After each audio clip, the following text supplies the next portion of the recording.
Et bienvenue à vous si vous nous rejoignez dans C'est votre avenir, toujours avec Vérone, notre numérologue qui répond à toutes vos questions au 0800 26 300 300. Donc n'hésitez pas à nous appeler, vous savez que vous êtes les bienvenus. Et aujourd'hui, Vérone, on va s'intéresser au bol tibétain. D'ailleurs, vous en avez amené un et vous pouvez le voir chez vous si vous nous rejoignez sur la chaîne YouTube de Sud Radio ou directement sur le site sudradio.fr. Et vous pouvez l'entendre aussi. Vérone, dites-nous tout. C'est très impressionnant. Alors je vous le dis, elle a essayé de le faire autour de moi tout à l'heure, Vérone. C'est incroyable le bien-être que ça procure et la résonance continue, moi personnellement, dans mes oreilles. Vous me l'avez fait il y a à peu près 2 heures, je crois, 1h30. Le son continue longtemps. Ça continue, ouais, c'est incroyable. Tout à fait. Alors l'appellation déjà du bol tibétain ne s'applique qu'à des bols fabriqués par des Tibétains, donc dans l'arc tibétain, au Tibet, au Népal. Le vrai bol tibétain traditionnel est composé d'un alliage de 7 métaux, l'or, l'argent, le fer, le mercure, l'étain, le cuivre et le plomb.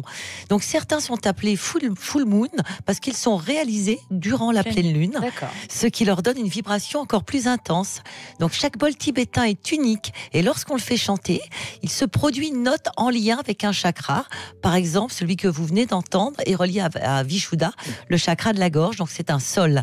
Quand on frappe un bol tibétain avec une maillotche ou qu'on le fait chanter avec un stick, il se dégage un son alchimique extrêmement puissant, grâce justement à l'alliage des 7 métaux qu'il constitue.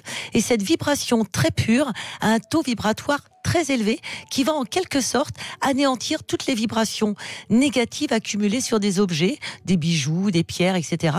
Car ceux-ci, évidemment, vivent des événements qu'ils gardent en mémoire et qu'ils restituent sous forme d'énergie. C'est incroyable. Alors, pour un nettoyage encore plus puissant ou pour charger des minéraux à leur maximum, par exemple, il est coutume de remplir le bol tibétain d'eau, donc il sera porté à son maximum en le faisant vibrer avec le stick, en informant mentalement l'eau de ce que l'on souhaite, puis d'immerger l'objet, bien évidemment si sa texture lui permet le contact avec l'eau, et de refaire vibrer l'ensemble.